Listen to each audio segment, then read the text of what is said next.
Hello, I'm Scott Berry, your co-host for Immigration Nation. The podcast, Klein Powell, is behind the camera today and working production. We have a very special guest with us all the way. We're in Dallas. You're all the way from Beverly Hills, California. That's right. Lorraine D'Alessio. Hi, it's such a pleasure and honor to be here today. Thank you so much for having me. Really nice to meet y'all.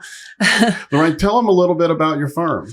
Absolutely. So we are one of the leading immigration law firms in the area of extraordinary ability. That is for those that stand out and have a distinction in their fields and also qualify for a visa or even a green card to come and work in the United States. We are also a full service immigration law firm, and we also do business transactional corporate as well.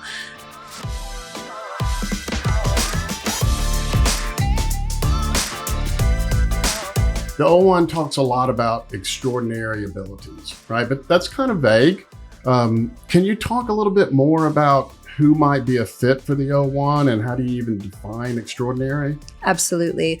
So extraordinary ability is defined as this individual having a distinction in their field. And what is a distinction? It's that skill set, talent, what it is that you put forward in your particular field that has caused you to stand out from others. It doesn't mean that you're one of the few that has actually risen to the top of your field.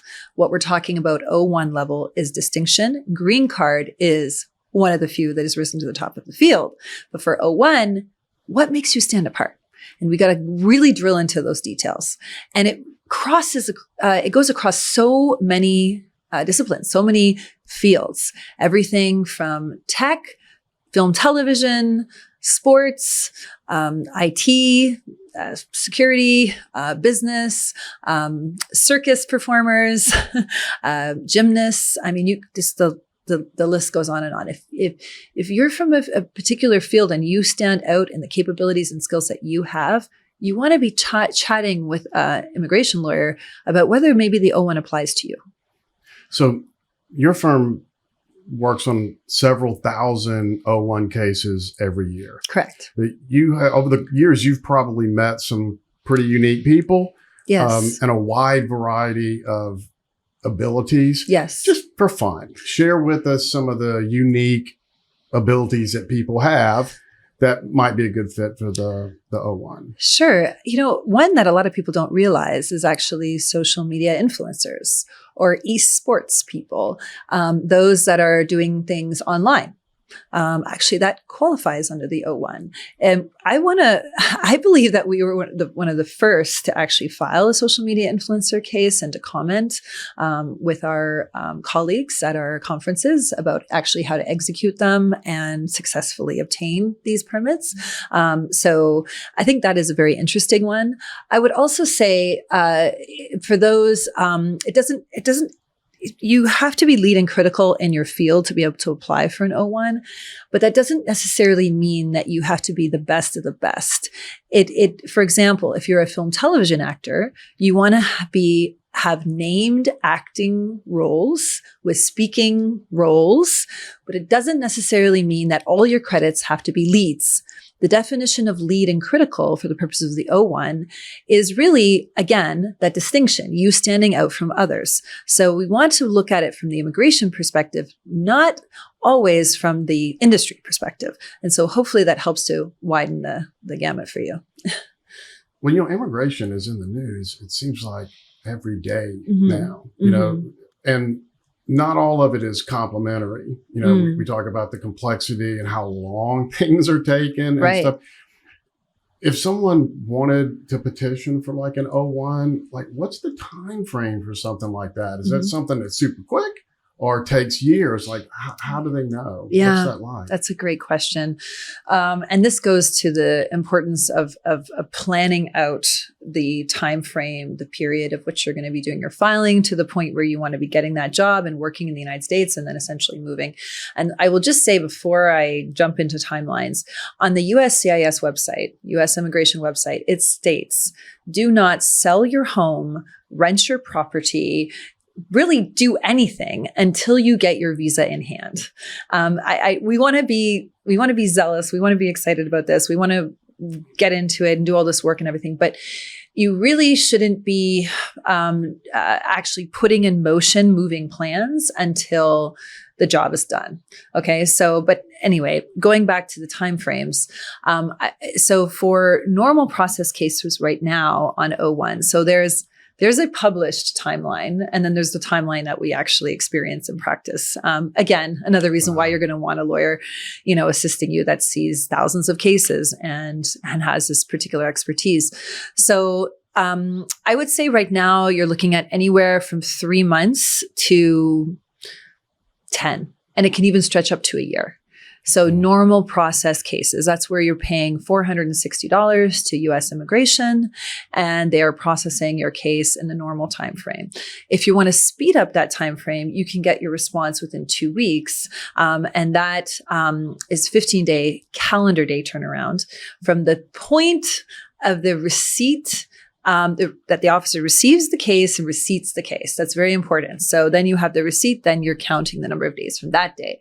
And that, if you pay an extra $2,500 on top of the $460, then you can expedite it. Now, for those that are not Canadians, Mexicans, any country around the world, you have to do another step on top of that. So you get that case filed with USCIS. Hopefully you don't get any questions asked on the case, but if you do, you work with your lawyer and they answer those follow-up questions, whatever they might be, and say you're then in the position that you've got your approval in hand. Yay.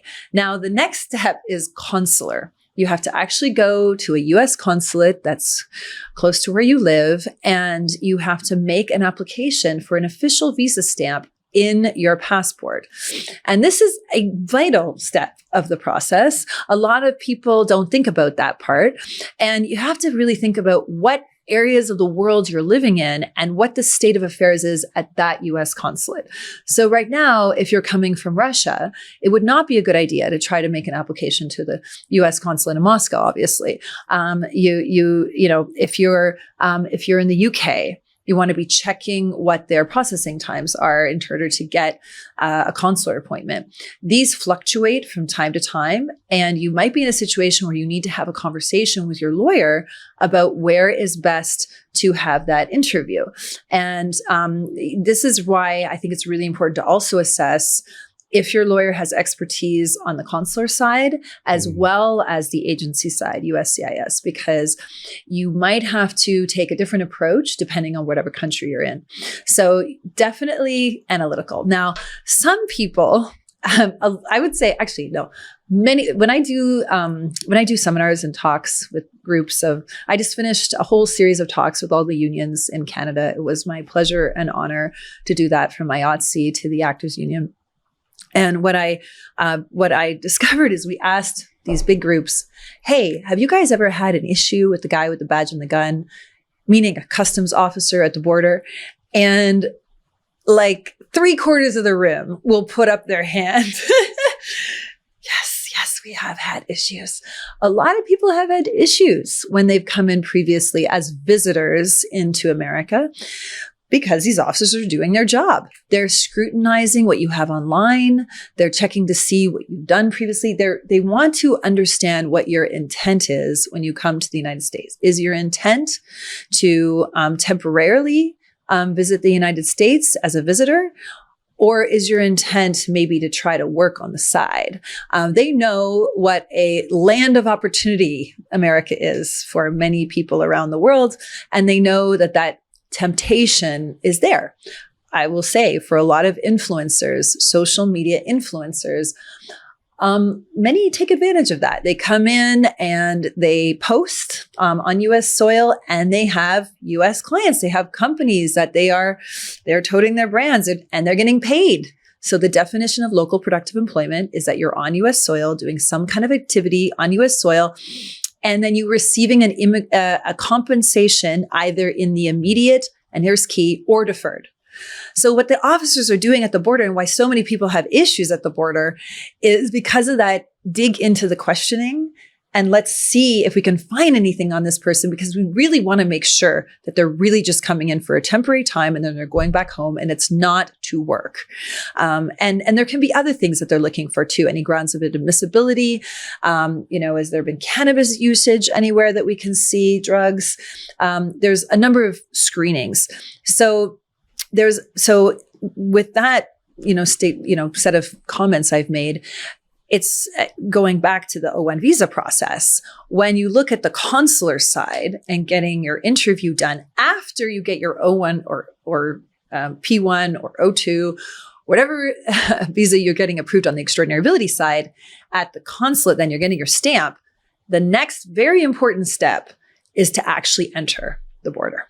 And a lot of people forget about this. They forget that there's another interview that happens at that stage too. And it's with a customs officer, a CBP, Customs and Border Protection officer, who has great discretion to go, I'm looking at your history here. And you know what? I don't think you should come in. Turn you around. That can happen. That can absolutely happen. Another reason why you want to have a great legal professional that's analyzing your case, looking if there's been any issues in your past with any previous, like in the rooms or the unions, and anyone had any issues. We need to know what those issues are. We need to know what those problems are. We need to dig into them so we can know what we can do to mitigate further risk for you when you're in this process. So that's a very long-winded answer to your question. You mentioned some really incredible things. I'm writing over here because there's so many different places we could take some of that. Am I slightly passionate about what I do? And extremely knowledgeable. I think people are picking up on that while you're here today. That's for sure. You just mentioned something that I think people need to remember is that they need to tell you everything, right? When they hire you, tell me everything. You have to, even if you don't want to talk about these things, it's going to come up. Right. Indeed. So better to prepare you now. Indeed. Yeah. Yeah. You also mentioned that there are fees associated with these visas that they pay the government and then they can speed it up, which is great.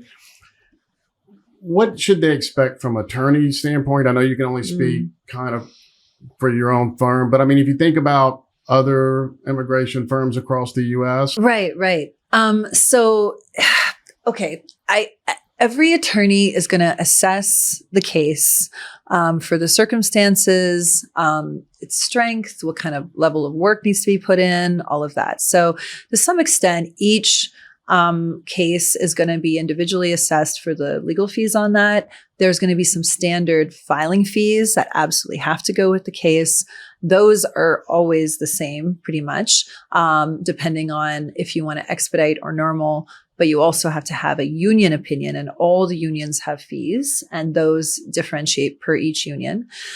Legal fees, I would say for the O-1, I would be worried if a client told me for a basic O-1 straight up actor, film, TV, that it's, or a fashion model or something, that it's over like $10,000. I would be like, ooh, US. I would be like, ooh, that seems pretty high. You get what you pay for. My fees are not as high as $10,000. They are significantly less.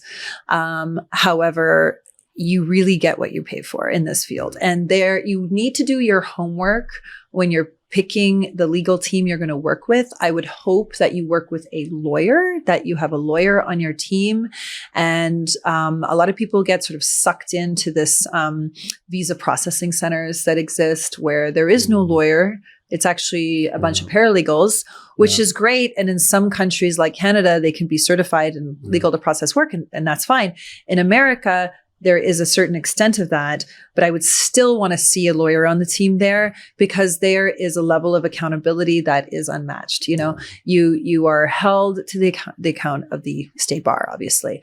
And so, and I would really do my homework on that then in terms of like selecting, you know, the team you work with. So, yeah. Well, Lorraine, just summarize for our listeners, who would be, when they're searching for an attorney to help with the O-1, what should they ask about? Yeah, absolutely. So expertise. So many areas of immigration, they really should be checking if they have that O-1 extraordinary ability background. And you need to ask yourself, what is the field that I'm in? Because extraordinary ability is also very large. So is my background in entertainment? Is it in tech? Is it in science? And check to see whether that attorney has filed cases of that nature for extraordinary ability and how many.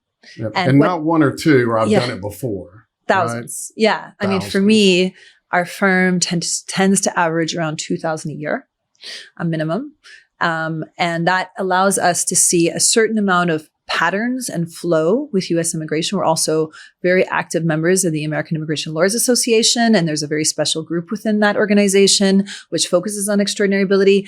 But I know attorneys that only do, for example, extraordinary ability in just sports, or they only do it in film, television. Or Great point.